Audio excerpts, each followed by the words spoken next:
मैं आंसा हूँ, मेरी उम्र 37 साल है और मेरी लंबाई 5 फुट 2 इंच है। मैं बहुत प्यारी और खूबसूरत हूँ। मेरा चेहरा फूलों की तरह हुसैन है। मेरी आँखों में मस्ती भरी हुई है। मेरे गाल मोटे और भरे हुए हैं और मेरे होंठ रस भरे और रसीले हैं। कुछ यूं था कि मैं उस वक्त तकरीबन 16 साल की थी। जब हमारे मतरक के इम्तिहान होने वाले थे, मैं कोई बहुत कमज़ोर तालबा तो न थी, पर कोई बहुत ज़हीन तालबा भी न थी, जिस वजह से इम्तिहान की तैयारी के लिए मुझे किसी न किसी से रहनुमाई की ज़रूरत थी। मेरी खाला का बेटा फरहान भी कर चुका था और वो हमारे घर से ज़्यादा दूर भी नहीं रहता था। मैंने उम्मी से कहा कि वो फरहान से बात करें कि वो फारिग वक्त में मुझे पढ़ा दिया करें। इस तरह मुझे ट्यूशन के लिए ज़्यादा दूर नहीं जाना पड़ेगा, आने जाने की परेशानी भी नहीं होगी और वक्त भी ज़ाय नहीं होगा।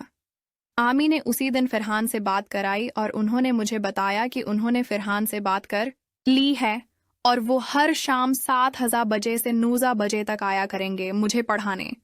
इस दिन मैंने जल्दी जल्दी तमाम काम निपटाए और अपनी किताबें लेकर ड्राइंग रूम में पढ़ने बैठ गई। तकरीबन 7:30 बजे होंगे जब फरहान हमारे घर आए। फरहान की उम्र इस वक्त 25 साल के करीब थी और वो काफ़ी वजह और खूबसूरत शख्सियत के मालिक थे। उनका कद 5 फुट 8 इंच के करीब था, जबकि जिस्म मजबूत और तवाना था। कहने को सानवाले रंग के क़यामत खीज थे। रस्मी सलाम दा के बाद मुझसे मुखातिब होते हुए बोले, अच्छा तो मेरी शागिर्दा पढ़ाई के लिए तैयार है। मैंने भी सर हिलाते हुए कहा, जी वी रिगार्ड, ये बताओ किस सब्जेक्ट में खुद को ज़्यादा कमज़ोर समझती हो। फरहान ने मेरी किताब उठाकर उसके विरक पलटते हुए किताब पर ही नज़रें जमाए मुझसे दूसरा सवाल पूछा। तो मैंने उन्हें बताया कि मीथ और इंग्लिश में कमज़ोर हूँ। मैं थोड़ा सहम कर बैठी हुई थी और बात करते हुए भी थोड़ी झुझक रही थी। फरहान ने किताब मेज़ पर रखते हुए मेरी जानिब देखा और बोले, अगर इसी तरह तुम घबराई और झुझकती रहोगी तो मेरा नहीं ख्याल कि मैं तुम्हें जो कुछ पढ़ाऊंगा वो तुम्हें ज़हन नशीन भी करा सकूं। लिहाजा झुझकने की ज़रूरत नहीं। हम बड़े दोस्ताना माहौल में पढ़ाई करेंगे और जो कुछ भी पढ़ेंगे उसे याद भी रखें।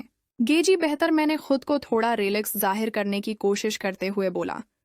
उस दिन पढ़ाई तो कोई ख़ास ना हुई, अलबत्ता फरहान ने अपनी बातों और चटकलों की मदद से मेरी झिझक दूर कर दी। मैं अब काफ़ी रिलैक्स भी थी। यही वजह थी कि मैं फरहान के चटकलों का जवाब भी चटकलों की सूरत ही दे रही थी। मेरा चंचलपन बीदार हो चुका था। फरहान ने थोड़ी सी मेद की मुशक कराई और इंग्लिश से शुरू करने का कहकर घर के लिए उठे। अम्मी ने उन्हें रोक लिया कि चाय तो पिए जाएं। फरहान भी चाय के लिए बैठ गए। चाय और थोड़ी गपशप के बाद फरहान कल शाम 7 बजे आने का कहकर घर चले गए। तकरीबन 2 हफ्तों तक मामलात इसी तरह चलते रहे। वो वक्त के काफ़ी पाबंद थे। वक्त पर आते और अपना काम वक्त पर ख़त्म करके चले जाते। उनकी शख्सियत जाज़िब नज़र तो थी ही, उनके पढ़ाने और समझाने का अंदाज भी कमाल था। यही वजह थी कि मैं फरहान की गर्विदा हो चुकी थी और उनसे काफ़ी बेतकल्लुफ़ भी हो चुकी थी। औस दिन फरहान मुझे मीत की मश्क करा रहे थे जब अम्मी चाय ले आए। उन्होंने मेज़ पर रखी और बोले कि चाय पहले पी लेना। ये कहकर वो वापस कोचन में चली गईं। मश्क ख़त्म हुई तो मैंने चाय की प्याली उठाई और फरहान को देना चाही तो पता नहीं किया हुआ कि मेरा हाथ कांप गया और सारी की सारी चाय फरहान के ऊपर गिर गई, जिससे उनकी पतलून और शर्ट भीग गई। मेरे तो होश ही उड़ गए। दौड़ती हुई गई और तौलिया उठा लाई। मैं बार बार फरहान को सूरी बोल रही थी और साथ ही साथ उनकी शर्ट को तौलिए से खशक करने की कोशिश कर रही थी। अब जले तो नहीं?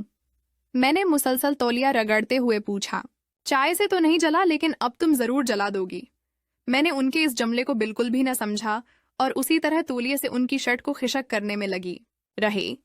मैं शायद कुछ देर और इसी तरह तौलिए से उन्हें खशक करने में लगी रहती, पर फरहान ने मुझे रोक दिया और मुझे दोनों कुंधों से पकड़कर खड़ा करते हुए बोले, बस करो बबली, घर में सब मुझे इसी नाम से पुकारते थे। आइवरी थंग अज फाइन, तुम खातिर परेशान हो रही हो, लेकिन मैं खुद में बहुत शर्मिंदा थी। इसीलिए जब मैंने उन्हें इस शफकत से पेश आते देखा तो मेरी आंखों से आंसू निकल आए। उन्होंने जब मुझे रोते देखा तो अपनी बाहों में भरते हुए मुझे सीने से लगा लिया और माथे पर बोसा देते हुए बोला, एरी पागली, रोती क्यों हो? तुम ने जानबूझकर चाय तोड़ी गिराई है, ये तो हादसा थी। ऐसे हुआ उनके डारिस बंधाने पर मुझे हिम्मत हुई और मैंने आंसू पूंछते हुए कहा, जानती हूं कि हादिसा हुआ है, लेकिन हादिसात भी तो किसी न किसी गलती का ही नतीजा होते हैं और इस हादसे की गलती की मैं ही जिम्मेदार हूँ। फरहान भी शायद माहौल को खुशगवार बनाना चाहते थे, इसलिए बोला, बबली मैं तुम्हें इजाजत देता हूँ कि तुम ऐसे हादसे रोज किया करो। वो हंस रहे थे और उनकी ये मासूमाना हंसी मेरी समझ से बाहर थी। मैं भी उन्हें हंसते देखकर मुस्कुरा दी। फरहान ने कहा, चलो वापस वहीं से शुरू करते हैं जहां पर हादसा हुआ था। ये कहते हुए उन्होंने मुझे अपनी बाहों के घेरे से आजाद कर दिया। मैंने वापस अपनी जगह पर बैठकर किताब खोलना चाही तो फरहान ने कहा, आज का काम खत्म कल देखेंगे, मैं चलता हूं क्योंकि उस हालत में मैं तुम्हें कुछ नहीं पढ़ा पाऊंगा।